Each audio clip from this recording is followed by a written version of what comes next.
the Great Resignation. The Great Resignation. The Great Resignation. The Great Resignation. The Great Resignation. The Great Resignation. The Great Resignation. The Great Resignation, the Big Quit, as some people call it. That time in 2021, a little post-COVID, semi-post-COVID. I'm sick. When a lot of us were getting laid off from work, quitting work, our kids were home from school doing online learning. Those of us who still had a job were doing remote work and having to stand 6 feet apart everywhere we went. That was a time when we were all just in fuck it mode, right? We were all just in I ain't taking this shit no more mode. I'm done with it all mode, regardless whether you had a job or not. And if you did, when they started calling us back to the office, a bunch of us weren't going. We were quitting en masse. I quit! On top of the layoffs, on top of everything else, we were just saying, we ain't taking this no more. Do what you're going to do. A lot of us had families, especially us older millennials. Us older millennials had families. We had hella bills. We had some of us, the rare ones of us, had mortgages, car payments, multiple kids to feed, a spouse, all this, that, and the other. And we still were like, nah, not doing this. I'm tired of the bullshit and I'm gone. We were really just out here in the Wild West. We had our foots on the necks of these employers. We had our foots on the necks of these jobs, of these bosses, of these supervisors, and we let them all off the hook. We let them off the hook. And we let them off the hook. Us millennials, especially us older millennials, were leading the charge in this. We just stopped giving a shit. We saw too many of our colleagues getting laid off and fired. Maybe we were laid off and fired ourselves. Me personally, I saw a bunch of my friends get laid off, fired, whatever, and we were just like, well, if we're gonna be next, then we just might as well say fuck it and leave, right? We didn't give a damn what the pay was. We didn't care where we were at in our careers, in our journeys. A lot of us thought we were going to be better off than what we were. That's kind of what started the Great Resignation, like the big umbrella, the Great Resignation that started all these other workplace trends. There we go. All these other workplace trends, all these that you see here, all these workplace trends, it was all started by the Great Resignation. It all hung under that. And us millennials, us older millennials, we led the charge in that. And I'm telling you, we had them. We had them. We were going 12 rounds. We had them. And I don't know what happened. Felt like we started giving it up around round 8. We started giving it up. We started taking too many shots to the head. And I feel like things are worse now than when they were back then. Now, companies have all the leverage again. You know, we were trying to get better. We were getting better work-life balance. We were working remote. Those of us who were working remote from home. We were getting better wages. They were offering better raises. You know, a lot of things like that. The work environment was less toxic. Things were going good.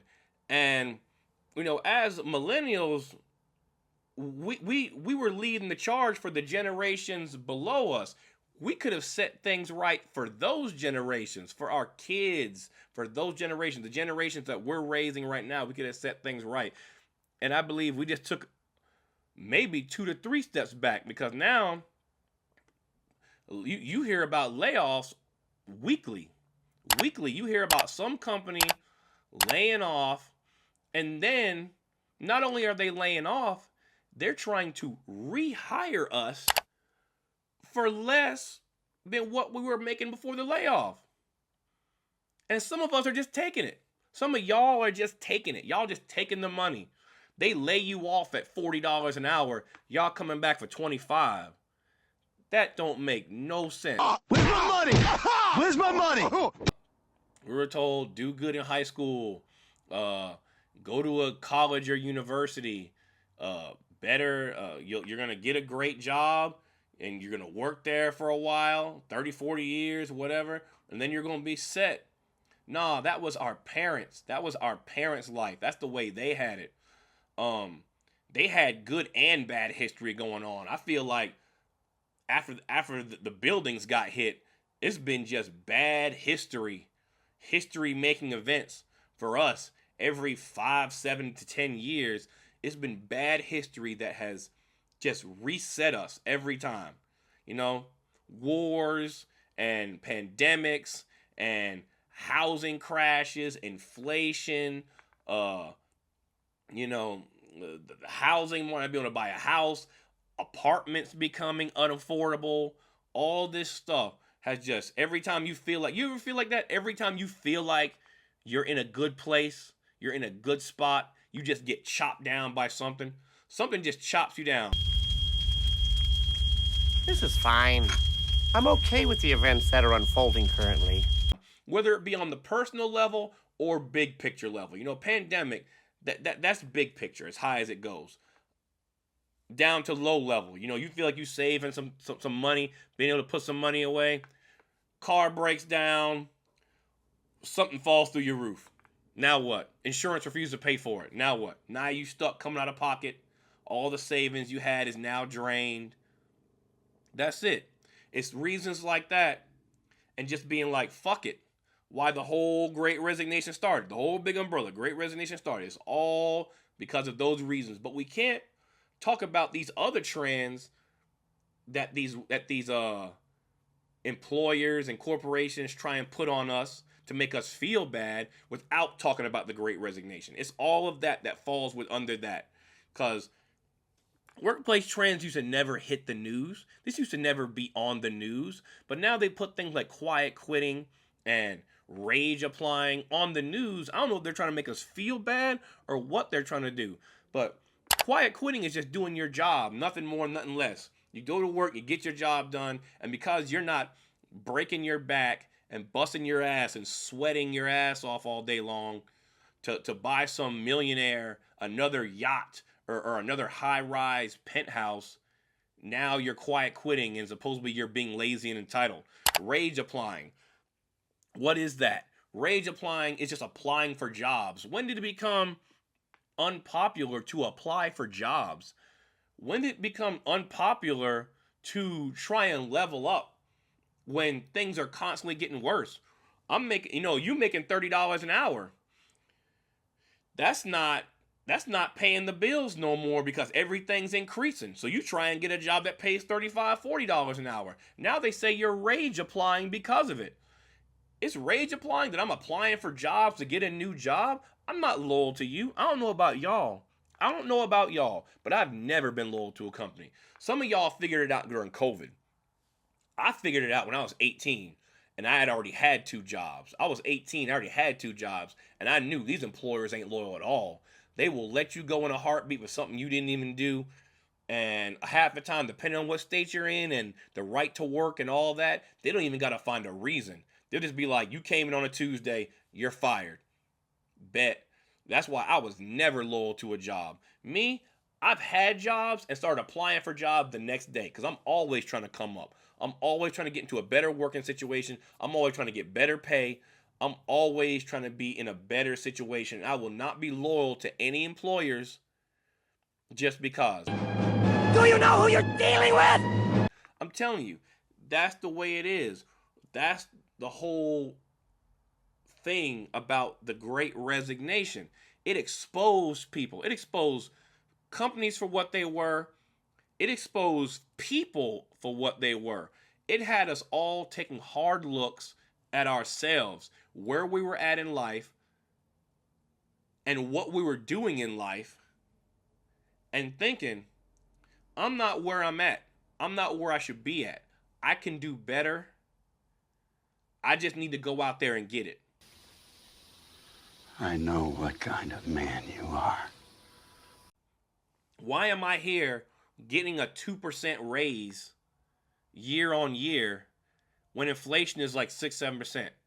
I'm getting a 2% raise that's not beating inflation. Meanwhile, I can go apply for this company down the road that has better working conditions, and I'm getting the bump I need to be able to make it out here. And guess what? You go to that company. What do you do when you go to a new company? They start doing the same thing. You go to a new company. Yeah, you got maybe that $10 bump, that $10,000 raise to your salary, but then that company starts doing what? 2% raises, this, that, and the other. There's time to leave there too. You've only been there a year. Who cares? Who cares? It's time to go. It is time to get up out of there and go find something else. There's something else out there. I'm telling you, you do not have to stick around. People think that you have to stick around for a certain amount of time when you just don't. I mean, when it's time to look for new insurance, when your car insurance rate's getting too high, you'll jump from insurance company to insurance company every year, right? Why are you not allowed to do that with your career? Why do you have to stay in a shitty situation and not level up for the good of you, for the good of your family, for the good of your life in general? You want more vacation days. Maybe this job's paying slightly less. Maybe this job's paying slightly less, but it's giving out more vacation. Instead of having like 5 vacation days, you get like 20. I feel like that's a fair trade-off to take that slight, maybe you're in a good place. You don't need the money too much, but you want more vacation. Go ahead and leave that job for this one. Take those vacation days. Don't get burned out. I need it! Live your life. Go on that cruise. Go take that trip overseas. Go hang out with your family at the beach. We are not beholden to these companies. Some of y'all are working yourselves into an early grave. I'm not doing it. I do what the fuck I want. I've hit a point, I mean, I always knew these jobs didn't care, but I hit a point where I really stopped giving a shit. COVID time, I really stopped caring. And I am not going to sit here and let these companies or anybody else work me into an early grave. Millennials, older millennials, we're halfway done. If you watch my first video, you know it. We're halfway done. Life is halfway over for us. Are we going to sit here halfway done and work ourselves into the grave? Is that what we're going to do? Just work ourselves into an early grave? Or are we going to sit here, find better opportunities that let us live our lives? I need answers. What are we going to do? But hey, I feel like I've really just been ranting in this video. But I feel like it's not a bad rant. I feel like it's a rant that needs to happen. Because I just wanted to talk about the Great Resignation, how us millennials led the charge in that Great Resignation, and how all these other workplace trends are affecting us, millennials. Because like I said, we're in the middle, right? But hey, rant over. I'm done with the rant. Later videos, we're going to get onto all these other trends that are out here affecting us millennials. But that's all I got for y'all today. It's your boy Knox. If you made it this far, please consider liking. Please consider subscribing. It really helps out. But I appreciate y'all. I'll catch y'all in the next video. I'm out of here.